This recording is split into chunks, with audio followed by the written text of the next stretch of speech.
উপনিৰ্বাচনত টচ-নচ বিৰোধী ঐক্য, ফলাফল শূন্য। এতিয়া অভিযোগ প্ৰতি অভিযোগ স্পষ্টীকৰণ। উপনিৰ্বাচনৰ মনোনয়ন পত্ৰ জমা দিয়াৰ অন্তিম সময়ত ভাগিল ৰাজ্যৰ বিৰোধী ঐক্য মঞ্চ অসম সন্মিলিত মৰ্চা। পৃথকে পৃথকে নিৰ্বাচন খেলিলে কংগ্ৰেছ আৰু সন্মিলিত মৰ্চাই, ফলাফল শূন্য।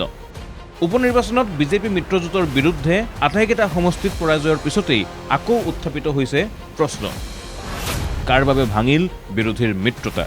কেৱল বিহালী সমষ্টিৰ প্ৰাৰ্থিত্বক কেন্দ্ৰ কৰি সৃষ্টি হোৱা সংঘাতৰ বাবেই আন সমষ্টিতো কংগ্ৰেছৰ প্ৰাৰ্থীৰ হৈ নিৰ্বাচনী প্ৰচাৰ নচলালে লুৰিণ গগৈ, অখিল গগৈকে ধৰি বিৰোধীৰ নেতাসকলে। তাৰেই ফলত প্ৰতিটো সমষ্টিতেই কিছু ভোটত হ'লেও পৰাজয় বৰণ কৰিবলগীয়া হ'ল নেকি কংগ্ৰেছে? অখিল গগৈৰ মতে গৌৰৱৰ অহংকাৰৰ বাবেই নিৰ্বাচনত পৰাজিত হ'ল কংগ্ৰেছ। ফলাফলৰ পিছতেই আকৌ সৰব ৰাইজৰ দলৰ সভাপতিজন। এতিয়া কিন্তু দেখিছোঁ যে কংগ্ৰেছে ফলাফল ভাল কৰিব পৰা নাই। দুৰ্ভাগ্যৰ কথা যে কংগ্ৰেছৰ এই অহংকাৰৰ কাৰণে, কংগ্ৰেছৰ এই ভিত্তিহীন যিটো স্থিতি ল'লে তেওঁলোকে, সেই স্থিতিটো লোৱাৰ কাৰণেই আজি অসমত বিজেপিয়ে অগ্ৰগতি লাভ কৰিছে। মই বাৰম্বাৰ কৈ আহিছোঁ যে ভাৰতবৰ্ষৰ য'তেই বিজেপিৰ বিৰুদ্ধে বিৰোধী পক্ষই ঐক্যবদ্ধভাৱে জিকিছে, ইলেকশ্যন খেলিছে, তাতেই বিৰোধী জিকিছে, আৰু য'তেই কংগ্ৰেছে অকলে বিজেপিৰ বিৰুদ্ধে ইলেকশ্যন খেলিছে, তাতেই সদায় বিজেপি জিকিছে।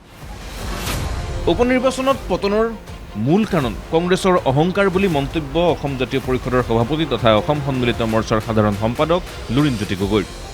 কংগ্ৰেছৰ ভুলৰ বাবেই চন্দ্ৰপতন হোৱা বুলি ক্ষোভ লুৰিণজ্যোতিৰ। প্ৰথম কথাটো হ'ল যে ৰাইজে যে বেয়া পাইছে প্ৰতিফলন হ'ল, যে মিত্ৰতাটো যে ভাঙি দিলে তেওঁলোকে অহংকাৰ কৰি, তাৰ প্ৰতিফলন এই মানে চামগুৰিৰ ফলাফল। তাৰমানে মানুহেতো চাই আছে ভুলটো কাৰ, ভুলটোতো আমি কৰা নাই, ভুল তেওঁলোকে কৰিছে, সেইকাৰণে ফলাফল নিৰ্বাচনত। আৰু একেলগ হৈ থাকিলে ফলাফল এইটো নহয়। 100% নিশ্চিতভাৱে জিকা সমষ্টি চামগুৰি আছিল আৰু জিকিলে হ'লে। বিৰোধী অন্য দলে কংগ্ৰেছক সমালোচনা কৰিছে, পিছে এই নিৰ্বাচনৰ ফলাফলে স্পষ্ট কৰিছে কংগ্ৰেছৰ অভ্যন্তৰতো আছে সংঘাত। এপিচিচিৰ সিদ্ধান্তৰ বিৰুদ্ধে গৈ বিহালীত দলীয় প্ৰাৰ্থী প্ৰক্ষেপ কৰাৰ পৰাই বিতৰ্ক হৈছিল বিষয়টোত। গৌৰৱ গগৈৰ সিদ্ধান্তক ভুল বুলি কৈছিল ভিন্নজনে। পিছে নিৰ্বাচনত পৰাজিত হোৱাৰ পিছতেই নিজৰ সিদ্ধান্তক শুদ্ধ আখ্যা গৌৰৱ গগৈৰ। তেতিয়া মই ভাবিলোঁ যে হ'ব পাৰে নেকি যে যোৱা নিৰ্বাচনৰ জৰিয়তে আকৌ আমি 22,000 23,000 ভোটত পৰাজিত হ'ম নেকি। কিন্তু লাষ্টত গৈ যেতিয়া দেখিলোঁ কি নহয় 8,000 8,000 9,000, তেতিয়া ক'ৰবাত নে ক'ৰবাত আমাকো লাগিছে কি যদিও অংকৰত তেওঁলোকৰ জয় হৈছে, কিন্তু আমি সাহসেৰে ক'ব পাৰোঁ যে কংগ্ৰেছ দলৰ ফলাফল বা কংগ্ৰেছ দলৰ পাৰফৰ্মেঞ্চ, কংগ্ৰেছ দলৰ ভূমিকা বিহালী সমষ্টিত যথেষ্ট ভাল। হোটেল লিলিৰ বৈঠক ফেইল হোৱা বুলিও মন্তব্য কৰি গৌৰৱ গগৈয়ে কৈছিল এইবাৰ বৈঠক লিলিত নহয়, পদপথৰ দোকানত হ'ব। মিত্ৰতাৰ আকৌ ইংগিত দিছিল গৌৰৱ গগৈয়ে। পিছে ফলাফল ঘোষণাৰ পিছতেই আকৌ লিলিৰ বৈঠকৰ কথা ক'লে প্ৰদেশ কংগ্ৰেছৰ সভাপতি ভূপেন বৰাই। ভূপেন বৰাৰ মতে লিলি হোটেলত বিৰোধী বহিলে আকৌ কঁপিব বিজেপি। লিলিত আকৌ বহিলেই বিজেপি হিলিব। লিলিত যেতিয়া আকৌ চব বহিল তেতিয়াই বিজেপি হিলিব।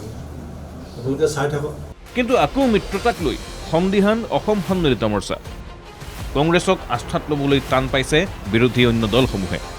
তেওঁলোকৰ এনেকুৱা ধৰণৰ শিক্ষা বিভিন্ন সময়ত পাই আহিছে। হাৰিয়ানা তেওঁলোকৰ একেবাৰে শেহতীয়া উদাহৰণ। তাৰ আগত তেওঁলোকৰ মধ্যপ্ৰদেশ আৰু ৰাজস্থানতো এনেকুৱা ঘটনা ঘটিছে। গতিকে এইটোৰ পৰা তেওঁলোকে নিজে উপলব্ধি কৰিব লাগিব, কাৰণ বাস্তৱ পৰিস্থিতিটো অনুধাৱন কৰি দিব লাগিব। এতিয়া সেই ভেটি শক্তি নাই। এতিয়া তেওঁলোকৰ আৰু ডাঙৰ এটা দুৰ্যোগ আহিছে, তেওঁলোকৰ ট্ৰাষ্ট ডেফিচিট, বিশ্বাসযোগ্যতাৰ অভাৱ। আজি আমাৰ লগতে আছে, কাইলৈ বিজেপিৰ হঠাৎ। ফলাফল ঘোষণা হ'ল, পিছে বিতৰ্ক শেষ হোৱা নাই। অহংকাৰ, অভিমান, খং, স্বাভিমান আৰু বিৰোধী ঐক্য, তেওঁলোকৰ ভৱিষ্যত কি হ'ব এতিয়াই ক'ব পৰা হোৱা নাই। Bureau' report, NKTV+।